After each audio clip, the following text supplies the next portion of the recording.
बिस्मिल्लाहिर्रहमानिर्रहीम। अस्सलामुअलैकुम वरहमतुल्लाहि ताला वबरकातुहू। मोअज़्ज़िज़ नाज़रीन, उम्मीद करता हूँ आप सभी अहबाब खैर व आफ़ियत से होंगे और अल्लाह ताला के हिफ्ज़ व अमान में होंगे।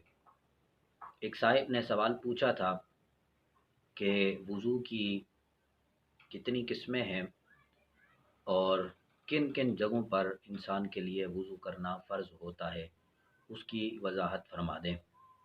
लेकिन इससे पहले अगर आप हमारे चैनल पर नए हैं तो चैनल को सब्सक्राइब करें और साथ ही बेल आइकन के बटन को भी प्रेस करें। इसका फ़ायदा ये होगा कि आने वाली लेटेस्ट इस्लामिक वीडियोस और आपके मसाइल का हल आसानी के साथ आप तक पहुंच सकेगा।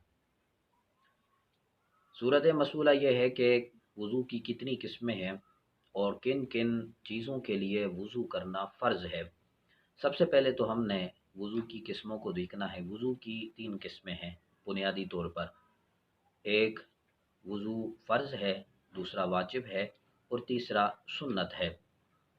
जिन चीज़ों के लिए वुज़ू करना फ़र्ज़ है वो अलग हैं और जिन चीज़ों के लिए वुज़ू करना वाजिब है वो भी अलग हैं। और इसी तरह तीसरी चीज़ सुन्नत वुज़ू है। ये 3 चीज़ें हैं। अब सूरत मसऊला ये है कि किन चीज़ों के लिए वुज़ू करना फ़र्ज़ है, तो उसमें साहिब बहार शरीयत रहमतुल्लाह ताला अलैह ने एक बात नक़ल की है। वो फ़रमाते हैं कि अगर वुज़ू ना हो तो नमाज और सजदा तिलावत और नमाज जनाजा और कुरान अज़ीम छूने के लिए वुज़ू करना फ़र्ज़ है। इसमें सिर्फ़ 4 चीज़ों को बयान किया गया है। एक ये है कि नमाज, सबसे पहली बात यह है कि नमाज के लिए वुज़ू करना इंसान के लिए फ़र्ज़ है। अगर वुज़ू नहीं होगा तो नमाज नहीं होगी। दूसरी चीज़ इसमें यह है कि सजदा तिलावत, सजदा तिलावत के लिए भी वुज़ू का होना ज़रूरी है। अगर किसी बंदे का वुज़ू नहीं है और वो सजदा तिलावत करना चाहता है तो उसके लिए ज़रूरी है कि पहले वो वुज़ू करेगा और उसके बाद सजदा तिलावत करेगा। तीसरी चीज़ ये है कि नमाज जनाजा, नमाज जनाजा के लिए भी वुज़ू करना इंसान के लिए फ़र्ज़ है। अगर कोई बंदा नमाज जनाजा पढ़ना चाहता है तो उसके लिए ज़रूरी है कि वो वुज़ू करे और वुज़ू करके नमाज जनाजा अदा करे।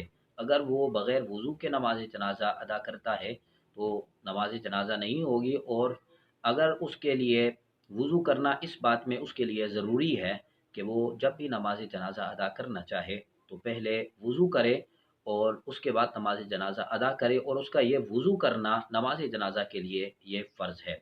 चौथी बात ये है कि कुरान अज़ीम को छूने के लिए, कुरान पाक को छूने के लिए ये ज़रूरी है कि बंदा जब भी कुरान पाक को छूने का इरादा करेगा, ख़्वाह वो तिलावत की नीयत से हो या एक जगह से दूसरी जगह मुंतकिल करने की नीयत से हो, ख़्वाह किसी भी नीयत से, अगर वो कुरान पाक को छूना चाहता है तो उसके लिए भी वुज़ू करना फ़र्ज़ है। अगर उसका वुज़ू नहीं है तो वो कुरान पाक को हाथ नहीं लगा सकता, कुरान पाक को छू नहीं सकता। तो उसके लिए ज़रूरी है, अगर वो कुरान पाक को छूना चाहता है, एक जगह से दूसरी जगह पे रखना चाहता है या कुरान पाक को तिलावत करने की नीयत से छूना चाहता है, तो उसके लिए ज़रूरी है कि वो पहले वुज़ू करे और उसके बाद कुरान करीम को छुए और तिलावत करे। ये 4 चीज़ें ऐसी थीं जिनके लिए वुज़ू करना फ़र्ज़ है और साहिब बार शरीयत ने इन्हीं 4 चीज़ों को ज़िक्र फ़रमाया है।